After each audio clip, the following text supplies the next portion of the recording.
वरखेडी येथील bank of Maharashtra शाखा व्यवस्थापक हे ग्राहकांशी अरेरावीची भाषा करतात आणि कर्जदारांना योग्य सहकार्य करत नसून एका बाजूला व्यापाऱ्यांना त्वरित कर्ज उपलब्ध करून देतात तर दुसरीकडे शेतकऱ्यांना कागदपत्रांची पूर्तता करायला लावून कर्ज देण्यास टाळाटाळ करतात। अशा तक्रारी समोर येत असून कोकडी तांडा येथील शेतकरी दत्तू जाधव यांना 3 महिन्यापासून आश्वासन दिलं, मात्र आता कर्ज देण्यास नकार दिला असल्यानं त्यांनी जळगाव झोनल मॅनेजर यांच्याकडे दाद मागितली आहे। मात्र वरखेडी बँक ऑफ महाराष्ट्र शाखेच्या शाखा व्यवस्थापकाशी संपर्क झाला नसल्यानं खरा प्रकार काय याबाबत अद्याप समोर आलेलं नाही।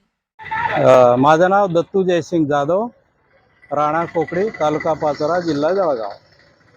महाराष्ट्र बँकेत माझं रेग्युलर पीक कर्ज खातं आहे। गेल्या 15 मे पासून मी बँकेत ये जा करतोय, तर मला आजपर्यंत यांनी पीक कर्ज काही दिलं नाही।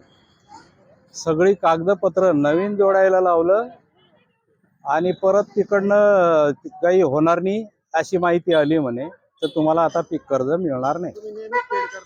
मी 35 वर्षापासून नेहमी दरवर्षी घेतो, दरवर्षी फेड करतो।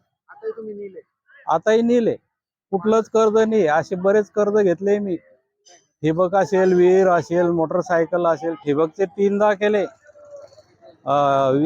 पाईपलाईनचे, विहीर दुरुस्तीचे, असे बरेचदा असे पीक कर्ज घेतले आणि परत फेड केली। आणि आता माझ्याकडे रेग्युलर, आता माझ्याकडे एकही रुपया घेणं नाही आहे बँकेचं। तुम्हाला किती दिवसापासून सुरू होत आहे? 15 मे पासून।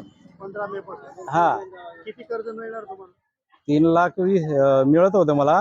आता एक उतारा कमी झाल्यामुळे 2,30,000 रुपये आम्ही तुम्हाला देऊ म्हणे। तुम्हाला वेळेवर कर्ज नाही मिळालं म्हणून तुमचे काय तोटा झाला? शेतात मटेरियल, बियाणं?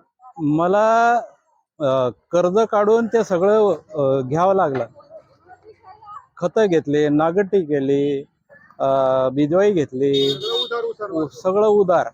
संजय कृषी केंद्र आंबे वडगाव आहे, त्यांच्याकडून मदत केली। त्यांच्याकडे सगळे उधार आहे। सोसायटी मिळायच्या भरोश्यावर तुम्ही? हा, त्या भरोश्यावर। मला वाटलं मे महिन्यात आपण ते कर्ज उचलून घेऊ आणि आपण शेतीचं काम करू। बँक व्यवस्थापक काय म्हणतात? बँक व्यवस्था त्यांची भाषा अरे तुरीची आहे। मी काय तुम्हाला काय घरी बोलवायला आलो? मी तुम्हाला काही कर्ज दिलं होतं, त्या मागच्या साहेबांनी दिलं, मी तुम्हाला ओळखतच नाही म्हणे। हा, अरे मग तुम्ही बँकेत आलो, तुम्हाला विचारलं, तुम्ही नवीन कागद काढायला लावले आणि जवळपास मला 8,000च्या आसपास त्या कागदपत्राचे खर्च आला। किती महिने फिरवलं? 2 महिने? 2 महिने। आज बी मी फिरतोय। म्हणताय की तुम्हाला ओळखत नाही? हा, आज बी आताही असाही बोलले ते। आता चालू मी त्यांना भेटून आलो, मी तुम्हाला ओळखतो का म्हणे। अरे मग तो ओळखायची काय गरज आहे? माझे ते रेकॉर्ड बघायचं, काम करायचं।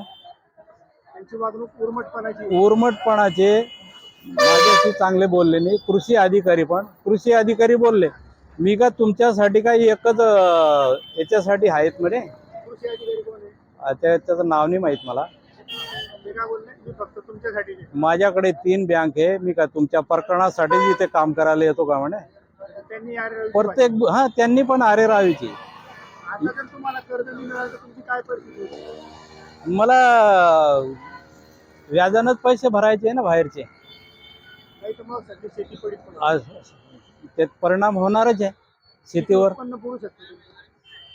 माझं जवळपास 5-6 लाखाचं नुकसान होईल।